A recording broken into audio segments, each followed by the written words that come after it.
In 1999, students Eric Harris and Dylan Klebold would embark on a massacre that would make history. People were getting shot all around me. And the name of one Colorado high school synonymous with tragedy. Children were running from the school at breakneck speeds, and I knew that the world had changed. As the clock ticked, That guy is in a black trench coat. Turning the front guy. the body count rose, They would pop underneath a table, they would say something like peekaboo, and they would shoot someone. and with it the question, why had these two young men waged war on their classmates and teachers? A bullet entered the side of my backpack, spun around and actually shot me in the back. And committed the world's most notorious killing spree. What caused them to have so much hatred they were willing to walk in and kill as many people as possible?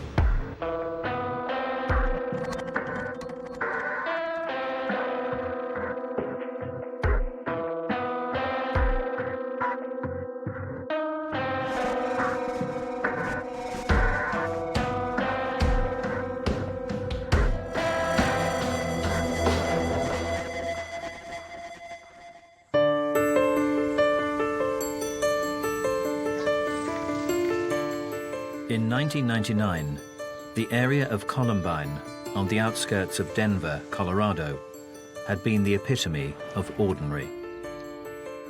It's a suburban area. It's pretty quiet, not a lot of crime. It's overwhelmingly white, middle class, which is to say a very homogeneous place. But one spring day in 1999 would bring the unremarkable neighborhood worldwide notoriety. You know, April 20th of '99 was a typical day. I was eager to get my grades bumped up because I was 15 at the time, so getting a driver's permit was definitely on the horizon. The morning definitely was just a regular day. Starting my shift, I was an emergency response specialist. I just took regular phone calls to the sheriff's office, as well as the phone calls. Normal day, we had ran a couple, basic calls, medical calls. It was just like any other day. I went off to work. I was leaving that day for a conference in another part of our state. Tom's 15-year-old son made his way to Columbine High School. Daniel was a very shy kid. Very shy, very reserved, very sweet, a very lovable kid. He was someone who, even as a teenager, was not ashamed to give his mom a big hug. For fellow students, 16-year-old Craig Scott and his 17-year-old sister Rachel, the morning had not started harmoniously. My sister was in the car. She was honking her horn because I was making us late. And I had to have my hair just perfect. And we got into the car together, and she was kind of getting on to me about being late. And we got into an argument. This is the road that Rachel and I were on together to go to school. And Rachel would pull into here to drop me off. She was just asking me not to make us late all the time. And so we were kind of back and forth in an argument. And we pulled up to the school, and I got out of the car, and I turned and I looked at her, and I slammed the car door shut. And I walked in the school. I had no idea that'd be the last time that I'd see Rachel alive.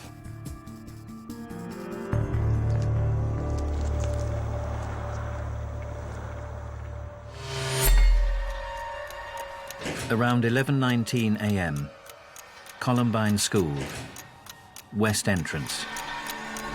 Sean Graves and his friend's world was about to change forever. For lunch, there was 3 of us that day that chose not to eat. Dan Robaugh, Lance Kirkland, and myself.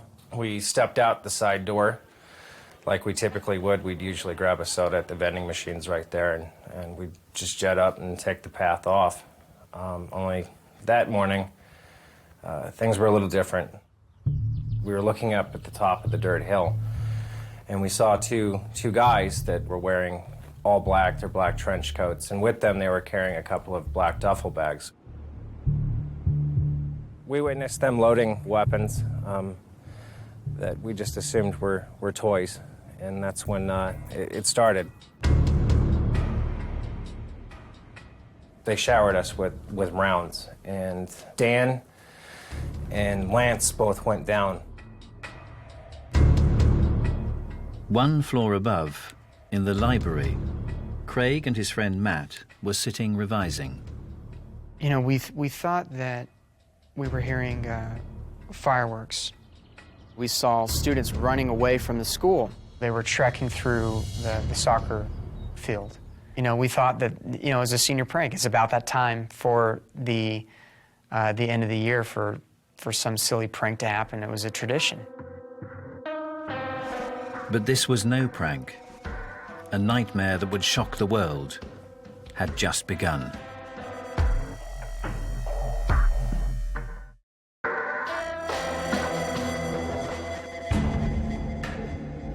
At approximately 11:19 a.m. on the 20th of April 1999, a deadly killing spree had begun at Columbine High School in Colorado. Outside the school cafeteria, 15-year-old student Sean Graves and his friends Dan and Lance were being fired on by two teenagers dressed in black trench coats. My body was completely behind a concrete wall, so I was protected. The only thing on me that was sticking past that was my backpack. A bullet entered the side of my backpack, spun around and actually shot me in the back and shot out my right hip. And at that moment, I lost my legs completely. I was paralyzed from the waist down immediately.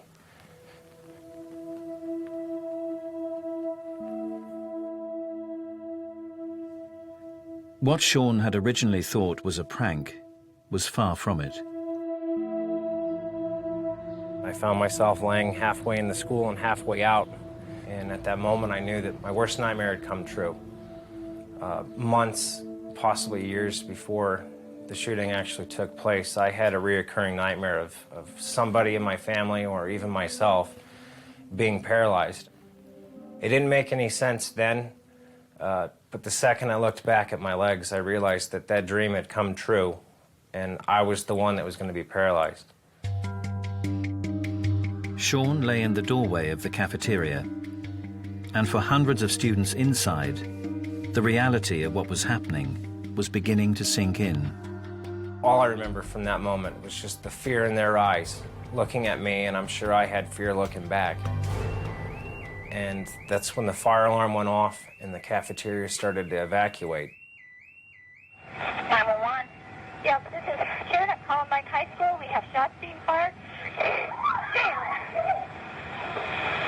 Okay. The guy is in a black trench coat. Jerry, the front guy. They just shot somebody inside the cafeteria.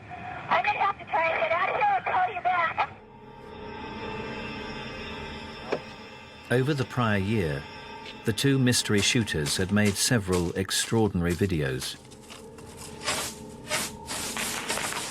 Both spoof and serious, that were chillingly similar to the spree to come. The violent, merciless attacks played out in the videos had now become a reality.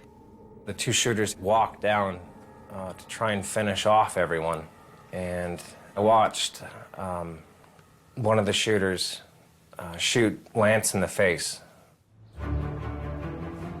At Jefferson County Sheriff's Department, Detective Kate Batten was just returning from an early lunch. I asked what was going on. They said that there was a shooting at Columbine High School.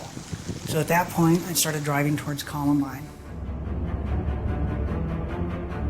And that's when it became surreal, because the dispatcher was talking about snipers on the roof. They were talking about bombs exploding.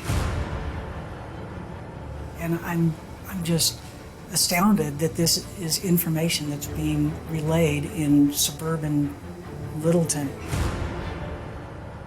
My secretary ran in, the door was shut, and she said, "There's been a report of shootings or gunfire and bombs exploding. And I'm thinking, what are you talking about?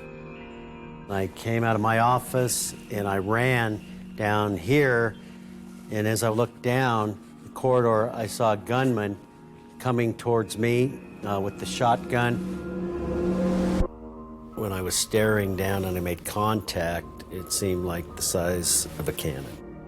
All I kept thinking is what it was going to feel like to be shot. You know, I thought of my family. Was I going to die quickly? Each time a bullet was fired from the gun, then glass would shatter behind me. I hear bullets exploding in that area. And what really probably saved my life is girls coming out of the gymnasium in this crossing hall. They were coming into the crossfire, and I wanted to make sure that they were not hit by the gunman's gunfire. I ran down to this hallway, and I was able to get the girls into the gymnasium area. Emergency. Well, we just got a frantic call from my daughter saying he's chasing us with a gun, and then she hung up the phone, and you could hear the screaming in the hallways. Yeah. 6 weeks earlier, March the 16th, 1999, in the mountains south of Columbine. The two shooters recorded another video. This time, the weapons were real. That's a slug. Imagine that in someone's brain. Both were students at Columbine High School, just weeks away from graduating. Oh. Entry exit. 17-year-old Dylan Klebold and 18-year-old Eric Harris. No. Harris was a young man that was in advanced classes. You know, he had dreams of going to the military. He applied to enlist in the Marines. Klebold was a kid who a few weeks prior had visited one of the state universities in Arizona, so his plan was to go to college. Klebold was at prom 3 nights prior. Now both Harris and Klebold seemed intent on the destruction of the school and everyone in it. By 11:27 a.m., the two shooters were in an area near the library where Craig Scott and numerous fellow students were working. We're hearing the firecrackers. We're thinking that it's a prank. We're laughing, we're joking about it. And then that's when a teacher ran into the room.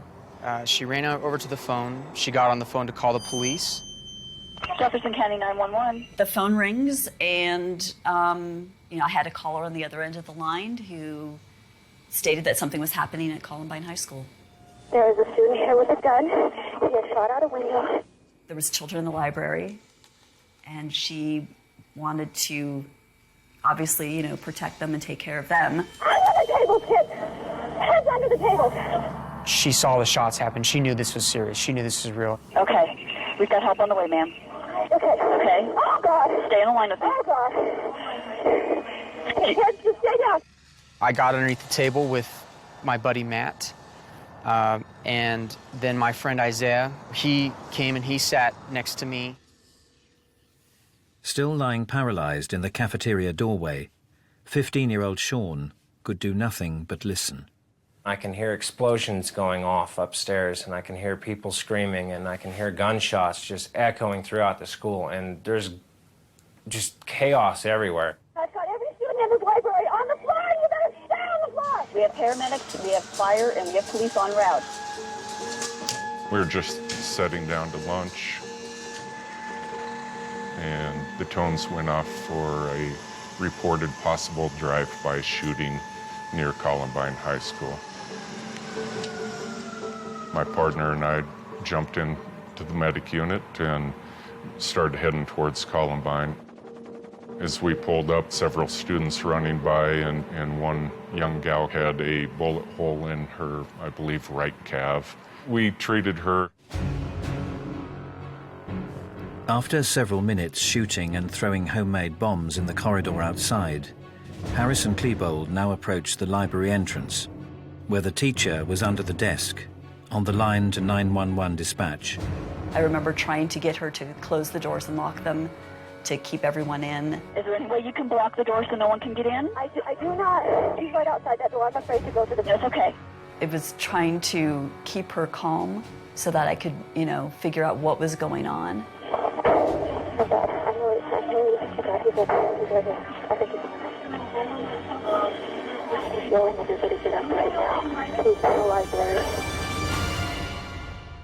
I'll rip off your goddamn head! Dylan was a family friend of our kids for a long time. He grew up here, sort of. Dylan was here a lot. The kids met each other in the first grade and became best friends. Hey, what's going on, dude? This is Dylan. There were never fights. A lot of kids you have to send home after a while because, it gets with boys. It was great. The three of them got along great. He was a nice, gentle young man. Dylan Klebold was born in Colorado, and at the time of the shooting was living in his parents' designer home in a desirable natural area just outside the town. Dylan's parents, they were intellectuals and artists at heart. They had met at Ohio State University in the art program. They didn't believe in spanking. They didn't believe in guns. They didn't believe in war. They were pacifists. Eric Harris's background was also far from underprivileged. Eric's father was ex-military. He was a decorated Air Force test pilot. It required them to bounce around a bit from city to city as his father would get transferred, but lived in normal, middle-class neighborhoods, not living in the inner city and subject to gangs or drugs or violence. It did affect Eric, however, always having to move to another school, make new friends again. That was tough for him. I hate most people. Eric Harris and Dylan Klebold were both deeply into computers, and both complained they were victims of bullying by sporty students known as jocks. After settling in the Columbine area, Harris became friends with Klebold, and as such also hung out with Dylan's friend Brooks Brown. But it would not always be a smooth relationship. He had thrown a snowball at Brooks's car and cracked the windshield. And a kid came up and said, "Here's Eric's backpack. I took it while he was throwing the snowballs." So I'm thinking, well, what's this? I'm going to take the backpack back. So we drove down in the car, and I rolled down the window, and I said to Eric, "I've got your backpack. Meet me at your mom's house." And we rolled back up the window. Well, he started banging on the window, crazy, saying, "Give me my backpack." He was frantic. That was the first time I saw that anger, and it was very unusual. It was quick, and it was fast, and it was unrelenting. I will freaking kill you! I'm gonna pull out a goddamn shotgun! The 20th of April, 1999, 11:29 a.m. Columbine High School, Western Side. Eric Harris and Dylan Klebold entered the library, where 4 staff members and 52 students were hiding. As soon as they came in, they were shooting off their guns. They began to yell at students. They were making some mocking comments. Nobody, whatever their race, sex, or social status, would be safe from the killing spree. The first person that they killed was Kyle Velasquez, who didn't know to hide. He had a disability, and he liked simple things. His family said he liked panda bears, he liked coloring, and they became the bully. What would happen next in that library would horrify the world.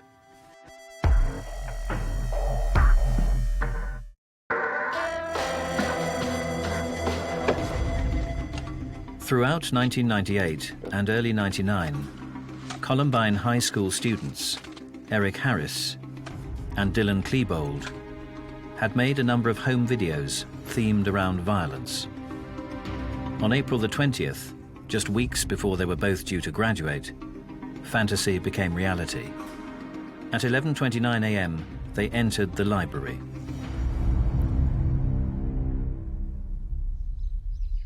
Like his fellow students, 16-year-old Craig Scott was hiding under a table with his friends Matt and Isaiah.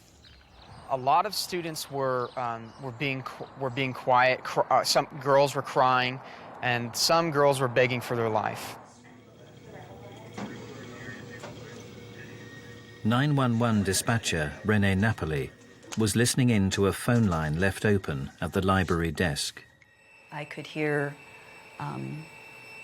them speaking, as well as the children in the library.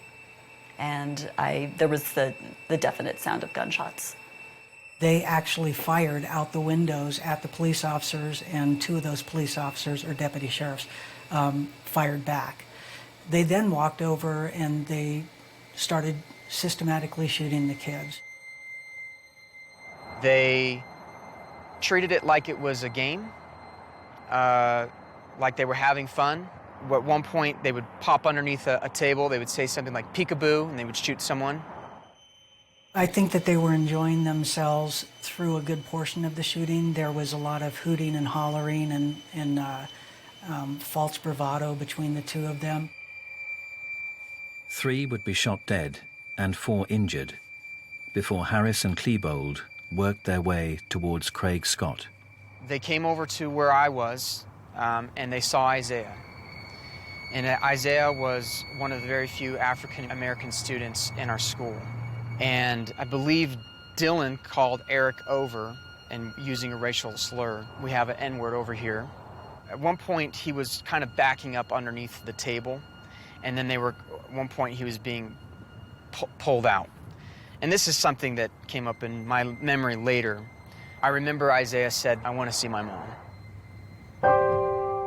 They shot Isaiah, and then they turned their gun towards Matt, and they shot Matt. I had decided to pretend to be dead and not draw any attention to myself. And so I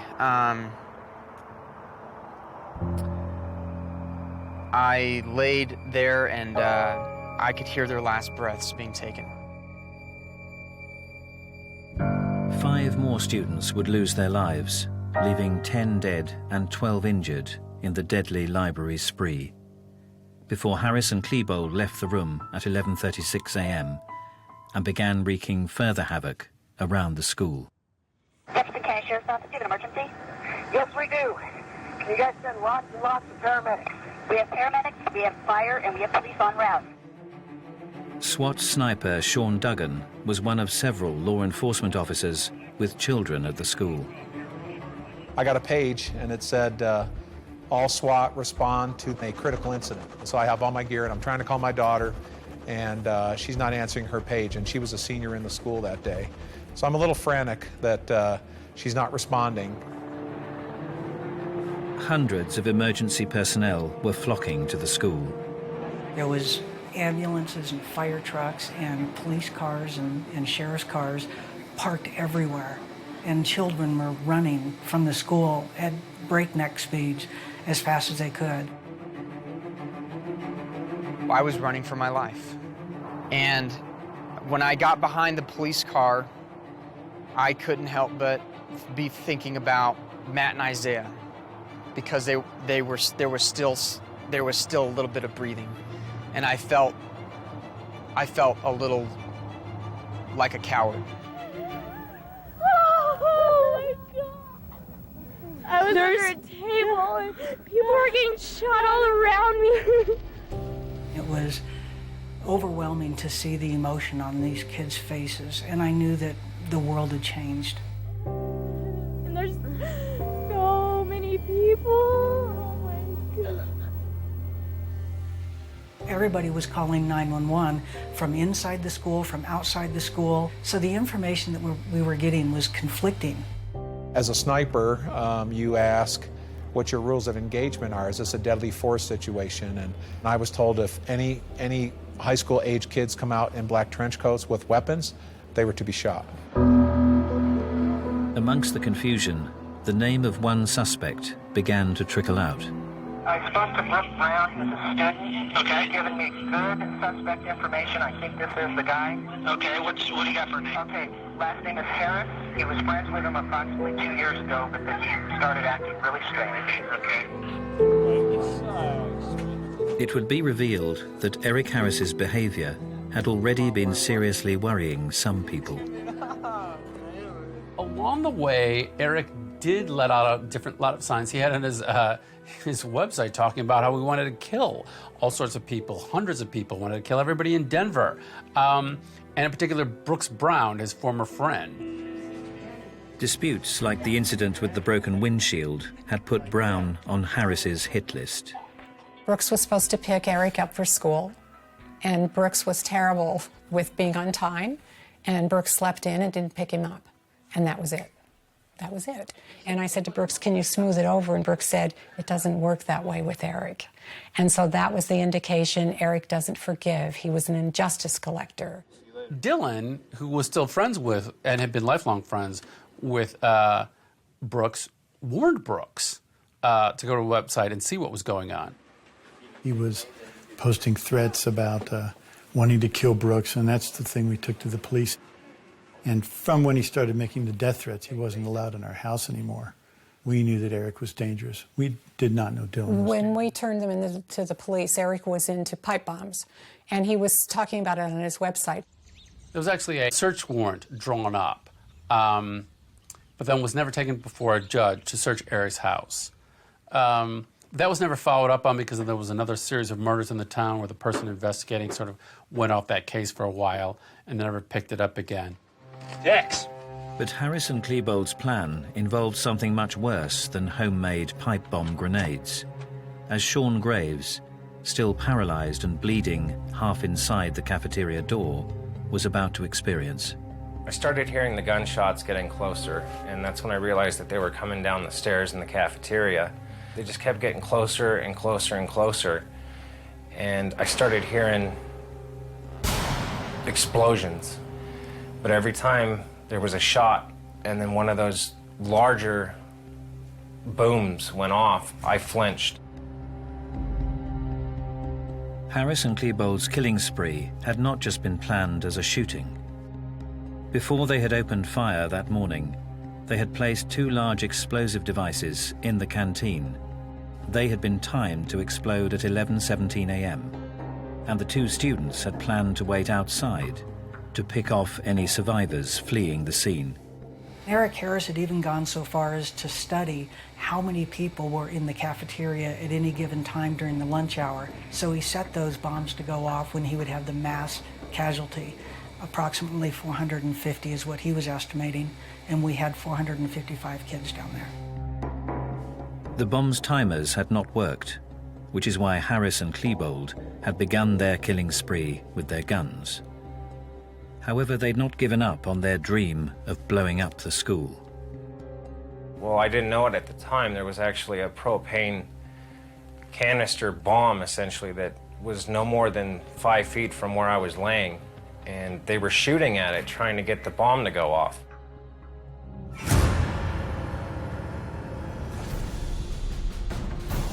Their new attempts to detonate the bombs only succeeded in a relatively small partial explosion and fire. But they were a sign of a highly planned, premeditated suicide mission.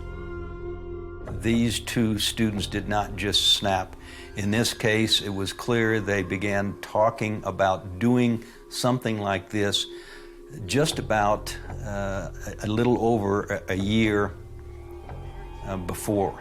Eric Harris's first entry in his journal, in his notebook, is April 10th, 1998. The first words I read, I think, kind of set the tone, and it was, I hate the effing world. You know, he's not talking about hating jocks. He's not talking about, you know, any kind of particular group. Later, he makes fun of just about everybody. People who drive too slow in the fast lane, people who say across instead of across, or, you know, mispronounce words, you know. Any trivial thing, you know, there's nothing too trivial for Eric to have contempt for you. Dylan also had a lot of writings and notes that he left. His centered around his emotions, his feelings, He clearly stated he was depressed. He clearly stated that his life was a mess. Dylan's journal went on for 2 years, and the very first page, he talks about killing himself. He had a miserable perception of himself, and often at complete odds with reality. He was, in my mind, a classic adolescent depressive, or going through an adolescent depressive episode. When confronted with some of his inappropriate behavior, he would get extremely angry, whereas when people confronted Eric with some of his earlier misbehaviors, he would respond in a classic psychopathic way. He would tell you what you wanted to hear, promise never to do it again, and would be looking you in the eyes and deliberately telling you what he thought you wanted to hear. Harris had a personality disorder that made him lacking in empathy for the suffering of victims, made him very manipulative and crafty. You know, he had an uncanny ability to present himself any way he wanted, so he looked like a good guy to many people. But actually, he didn't have a conscience, or what Sigmund Freud called a superego. Brooks Brown's mother experienced Eric's excuses when his father sent him around to apologize for damaging her son's windscreen. He looked at me and he said, "Mrs. Brown, I'm sorry, I didn't mean any harm."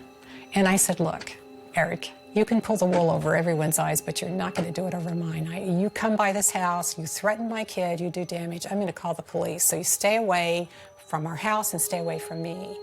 And he said, "Are you calling me a liar?" And I said, "Yes, I am. And don't come around the house again." And he got bright red. I mean, he was so angry at me, and he left the house. Together, Eric Harris and Dylan Klebold had become a deadly partnership. And the two killers were now wreaking havoc not only inside the school, but outside too, as parents feared for the fate of their children. About the time I got to my sniper position, my phone rang, and it was my daughter. And I said, "Are you okay?" She says, "Yeah, I'm home." And I said, "Okay, I have to go. I love you." And we hung up. Many parents, including Daniel Mauser's father, learned of the unfolding events through the media. There on the television was news coverage. It looked terrible. But I said to myself, well, if there's something going wrong at the school, certainly my son wouldn't be involved. He was not somebody who'd be in trouble or being targeted by somebody. When I got home, my wife had a very concerned look on her face.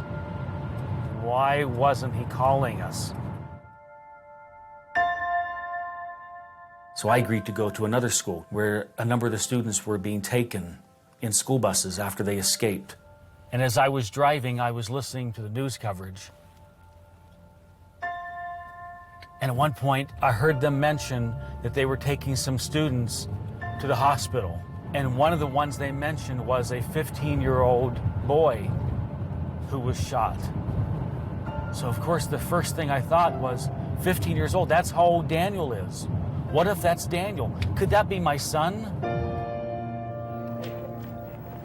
At the nearby elementary school, many parents would be reunited with their traumatized kids.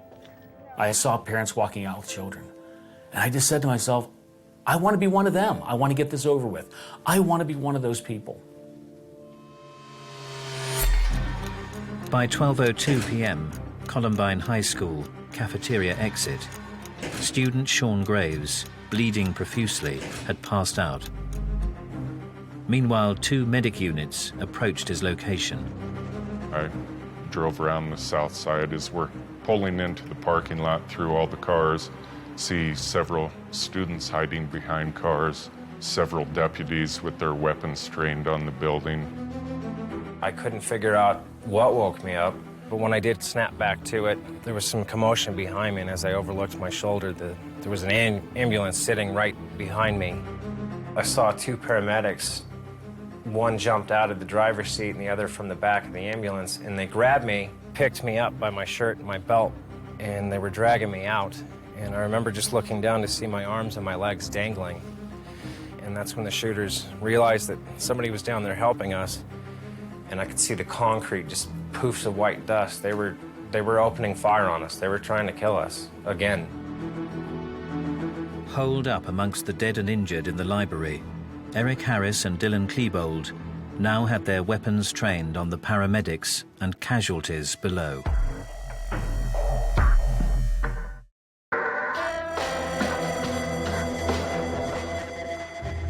By 12:02 p.m. on the 20th of April 1999, Eric Harris and Dylan Klebold had been running amok in Columbine High School for more than 40 minutes, leaving a trail of dead and injured in their wake.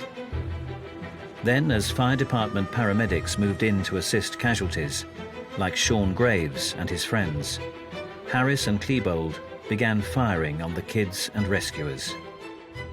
I found Medic 13's crew were struggling to get Sean Graves loaded up into the medic unit. So I came up in the middle of him, and one had the head, the other had the feet, and we stepped into the ambulance. They threw me in first. Saw another young man laying by the fence, and then he turned his head and made eye contact with me and said, "Help me." I scooped up and then dumped the young man literally into the back of the ambulance so that they could get out of the gunfire. I just remember hearing the sounds of bullets hitting the top of the ambulance, just the metal tinging. And that's, I'll take that away from all of that as being a sound that I'll never forget. It would be among the last acts of Harris and Klebold's killing spree. They were shooting at the cops, they were taking pot shots, and police were firing back. I think they realized the only escape was going to be into the long arm of the law and a prosecution and jail and prison. And I think there was a thought of, let's end this the way we want it to end. Let's control our own destiny.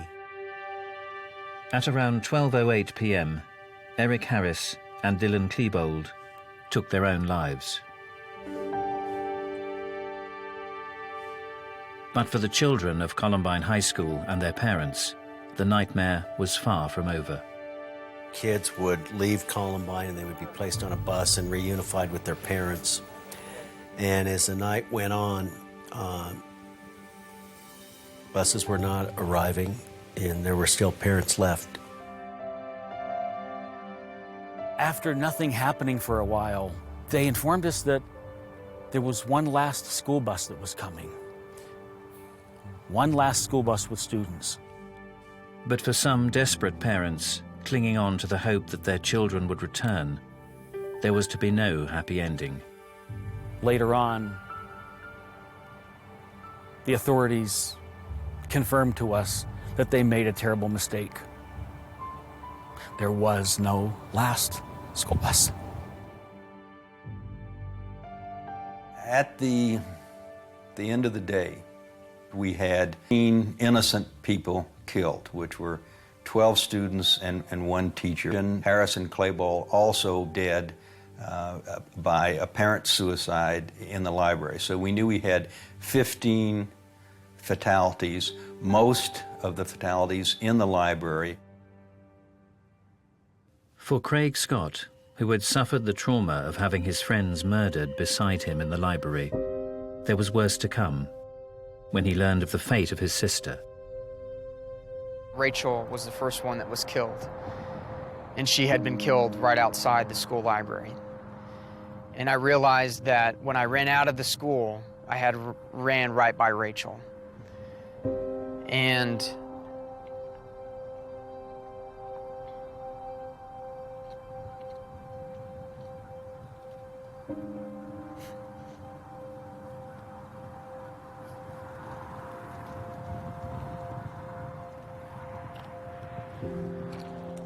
my son was one of the last that was shot. He was next to last who was shot.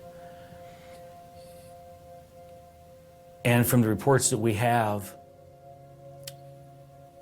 Eric Harris looked at Daniel and insulted him. I believe it was he called him Four Eyes because he wore glasses.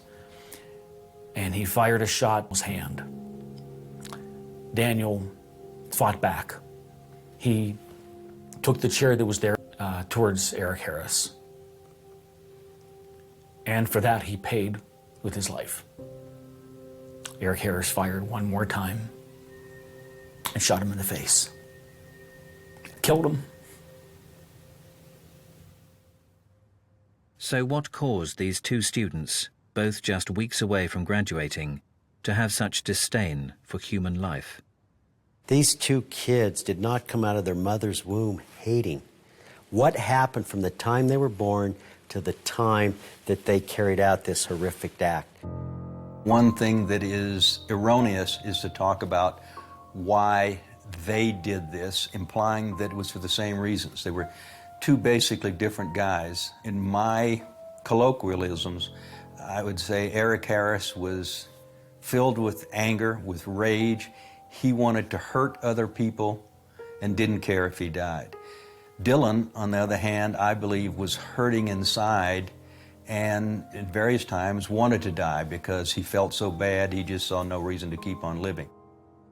People who study these call them dyads, and there's a long history of Bonnie and Clyde, Leopold and Loeb. And very often, most often, you have a stronger person and a weaker person.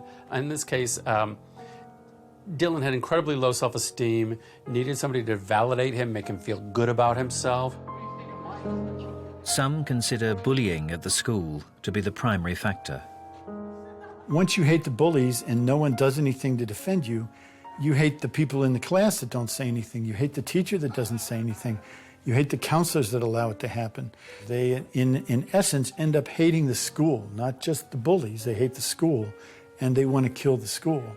I think that they didn't see that they had a lot going for them. They became isolated, and that isolation and then exposure to a lot of negative influences in their life that they chose to focus on, I think really took them towards a darker and darker place. Harris was the dominant person who inspired the Columbine massacre. And I think Klebo went along to get along. It was that chemistry that created this insane circumstance where they were able to kill lots of people with moral impunity. For the Columbine teachers, students, and parents, life would never be the same again. I was paralyzed from the waist down. I spent months in the hospital. They didn't foresee me ever walking again. And I was angry. I was very angry about that. But at the same time, I'm extremely stubborn. So I didn't let that be the end of it. I made a goal for myself to walk across the stage at graduation. I wanted to be able to graduate knowing that I didn't let those two control my life. I didn't let them ruin my life. And I've actually been walking ever since. For 911 dispatcher Rene Napoli, who listened as 10 children were murdered in the library, the enormity of what she'd heard soon hit home. My first day off, I went to pick up my children from high school, and I had a really hard time picking up my own children from high school. So much so that my son had to drive home. And that's when it really hit me, is that I'm able to pick up my children from high school and somebody else is not able to do that. The words that we have here were written by my wife. She did a great job of summing up Daniel's life and what this means to us to have this here, to honor him. Wow.